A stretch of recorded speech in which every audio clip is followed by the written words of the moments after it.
दर्शन की बेला ये मौसम रास रचाने।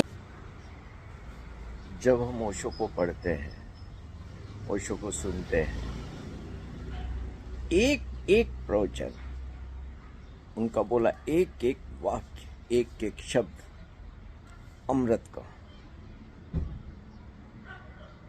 ऐसी विद्वत्ता, ऐसा लावण्य, ऐसा काव्य, ऐसी अभिव्यक्ति, ऐसा विजन, ऐसी गहनता, ऐसी विराटता।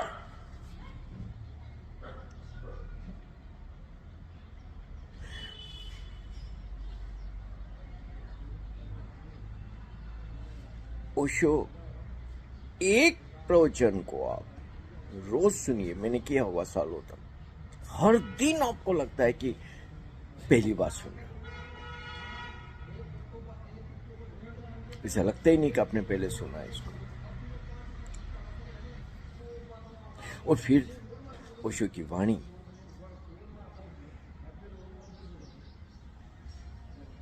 फिर ओशो के बोलने का ढंग अद्वितीय। ओशो के पहले ऐसा कोई नहीं कर पाया। फिर निश्चित रूप से उन शब्दों के, उस अभिव्यक्ति के पीछे उनका अनुभव, उनका चैतन्य का जो रस है वो बहता है उन शब्दों में।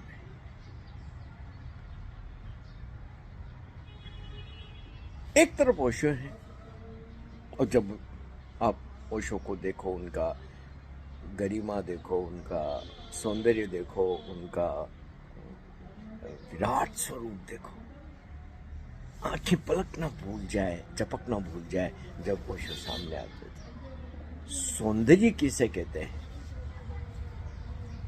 जब तक कि आपने ओशो ने नहीं देखा, आपको पता ही नहीं चलेगा कि सौंदर्य किसे कहते हैं। वापस से परिभाषित करना पड़ेगा सौंदर्य को ओशो को देखने के बाद। सत्यम शिवम सुंदरम, सुना बहुत है शब्द, लेकिन किसी व्यक्ति में कैसे प्रकट होता है,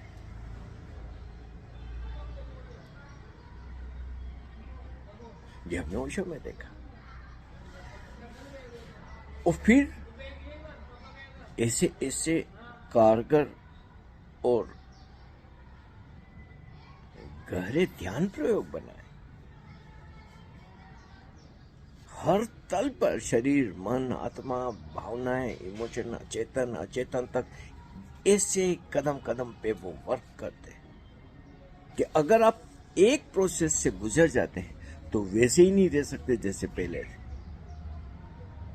सक्रिय ध्यान को एक बार करके देखिएगा, महीने, 2 महीने, 3 महीने, 6 महीने, साल, 2 साल, और पूरी तौर से, पूरी ईमानदारी से। ये बहुत बड़ी बात है। थोतला तोतला नहीं, ऐसा नहीं कि रिचुअल है जो कर ली, पी, उससे कुछ नहीं होगा, उससे तो अच्छा कि मत करो। लेकिन अगर सक्रिय ध्यान को उस तरीके से किया जाए जैसा ओशो ने बताया है, 5 चरणों में पूरी टोटलिटी के साथ जान झोंक दो अपनी,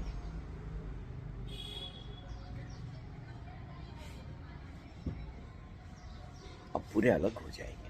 आपका जीवन सक्रिय ध्यान के पहले और सक्रिय ध्यान के बाद आप खुद बांट सकेंगे, आपके आसपास के लोग बांट सकेंगे, कोई भी देख सकेगा यार ये व्यक्ति कैसा अद्भुत हो गया। फिर ऐसे ऐसे थेरेपीज बनाई ओशो ने।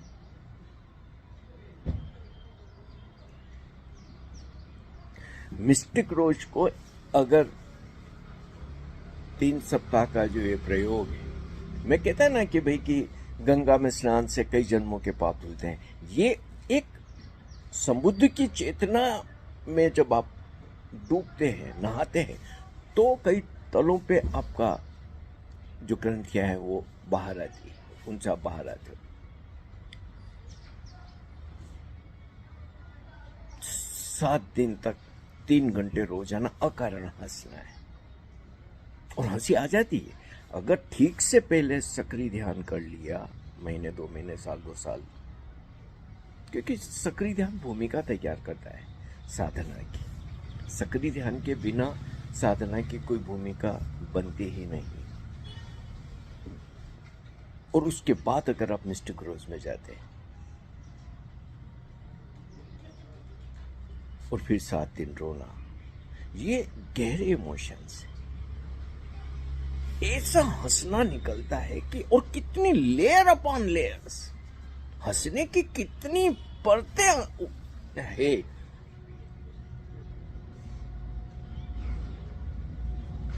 एक उथला हंसी होती है जो अपन ऐसे हंसते रहते हैं, एक नाभि केंद्र से हंसी आती है, एक अचेतन तौरों से हंसी आती है, पता ही नहीं चलता कि ऐसी क्या हंसी है ये, उसकी गुणवत्ता इतनी अलग होती है। और फिर रोना, हंस लिए, अब दूसरी लेयर आई रोने की, भावना की दूसरी परत आई, और फिर जो रोना, क्योंकि घुटन बड़ी है, बड़ा दबा पड़ा है, बहुत कुछ। अब वो जो कहते हैं ना भाई, शांति मौन बुद्ध तो तुम्हारे साथ है, ये चीजें जन्मों जन्मों में ऊपर आगे उनको बाहर करना है, उनसे बाहर आना है। अब आप रो लिए, और रोना भी 7 दिन 3 घंटे रोज, ऐसा रोना, ऐसा रोना, ऐसी घुटन, वो रोज रोज जो बाहर निकलती। और चाहे हंसना हो चाहे रोना हो, किसी दिन ऐसी कोई परत टूटती है कि वो 3 घंटे भी कम पड़ जाते हैं। दिन भर हंसते ही रहते, 24 घंटे हंसते ही रहते, बात बेबात, पानी पी रहे हो हंसी बाहर आ जाए, खाना खा रहे हो हंसी बाहर आ जाए, सो रहे हो आधी रात को उठ के आप हंसने लगते हो। ये मैं अपने अनुभव से कह रहा हूं। और फिर रोना, ओ हो, जब जो वेदना बाहर निकलती है आंसुओं के द्वारा, तो लगता है कि कितने जन्मों से कितना वजन छाती पे लिए चल रहे थे, कुबड़ निकली हुई थी इन वजनों से, इन पीड़ाओं से, इन वेदनाओं से, इन इमोशंस से। अब 3 घंटे रोज मौन बैठना, 7 दिन आखिर के। अब मौन घट जाता है, अलग से नहीं घटाना पड़ता है। एक बार बैठ गए तो बैठ गए, क्योंकि सक्रिय ध्यान ने बहुत तलों पे सफाई की, फिर मिस्टर गुरुज के 2 सप्ताह ने सफाई की। अब मौन का ऐसा अनुभव,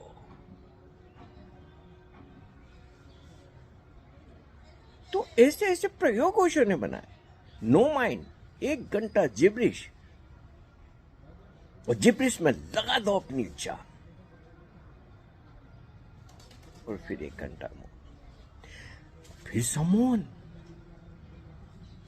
समोन के ऐसे ऐसे प्रयोग, मैं तो कहता हूं कि अगर किसी को अध्यात्म के अनुभव लेने हैं, या जीवन के अनुभव लेने हैं, या कितना रस और आनंद छिपा है इसी शरीर और इसी देह में, तो समोहन में उतर के देखना चाहिए।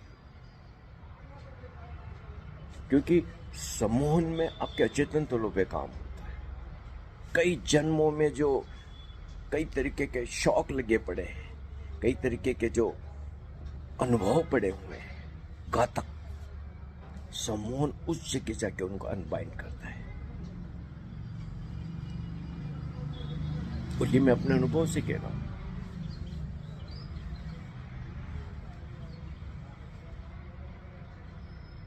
तो ओशो ने एक ऐसी बोले, उसके बाद में इतनी सारी प्रक्रिया, आज के मानव के लिए, आज की जो आधुनिक मनुष्य की समस्या, उनके ऊपर कितने तलों से और कितने आयामों से काम किया। Talking to your body and mind, ये ग्रुप अगर आपने नहीं किया तो फिर आपको पता ही नहीं चलेगा कि देह किसे कहते हैं, शरीर क्या है, और शरीर का कैसा अद्भुत रहस्य जगत है।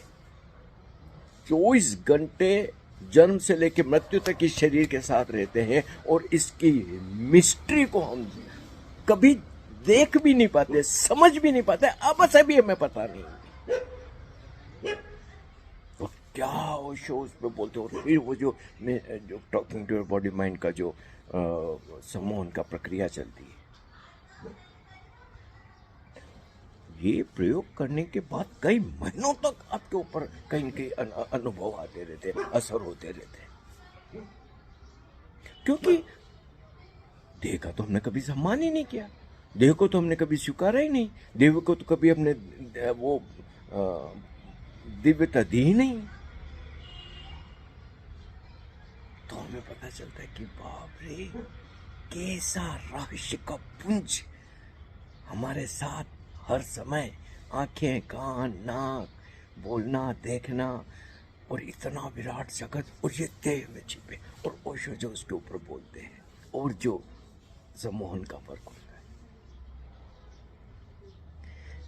ओशो आशीर्वाद है इस मानवता के लिए।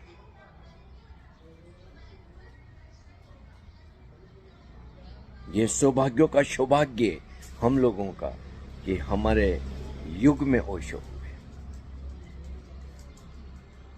ऐसा नहीं कि हम सिर्फ ओशो को कभी हुए थे जो आज सुन रहे, नहीं, हमने आंखों से उनको देखा।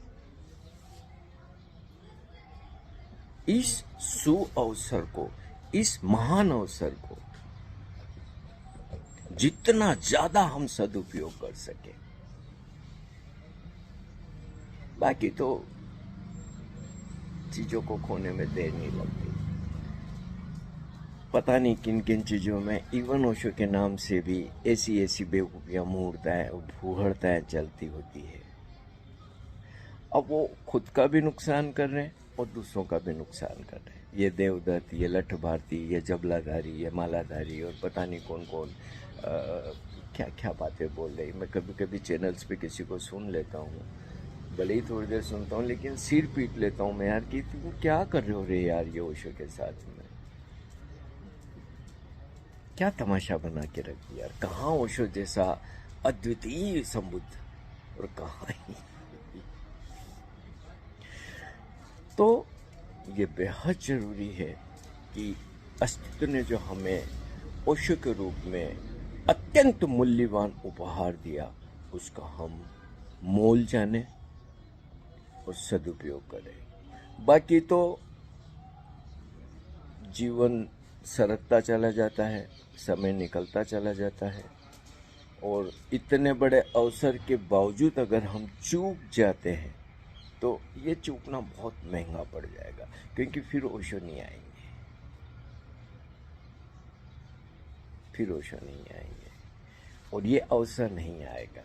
ये अवसर इस जन्म में इस बार मिला, हजारों हजारों साल की यात्रा में और लाखों लाखों जन्मों से गुजरने के बाद हम इस काबिल हुए, हमारी ऐसी पात्रता हुई कि हमें ओशो मिले। ओशो ने हमें शिष्य की तरह स्वीकारा, हम उनके शिष्य बन पाए, उनके शिष्य बन जाएं, यही कोई कम बात नहीं है, ये बहुत बड़ी और मूल्यवान बात है। ये जो देवदत्त और ये लठ भारती और जो ओशो जैसे बनने की कोशिश कर रहे हैं, ये निहायत मानसिक विकृति और कुछ भी नहीं है। हम शिष्य बन पाए ऐसे विराट के, तो मैं कहता हूँ ये अत्यंत प्रतिभा का काम है, अत्यंत उच्च चेतना का काम है। हमारे चैनल पर सब्सक्राइब करिए, लाइक करिए और शेयर करिए। और हाँ, बोल दो, आर्थिक स्थिति हमारी भी थोड़ी सुधर जाए तो अच्छा है, थोड़ी थोड़ी मदद अगर आप लोग कर सके तो। तुम्हारे दर्शन की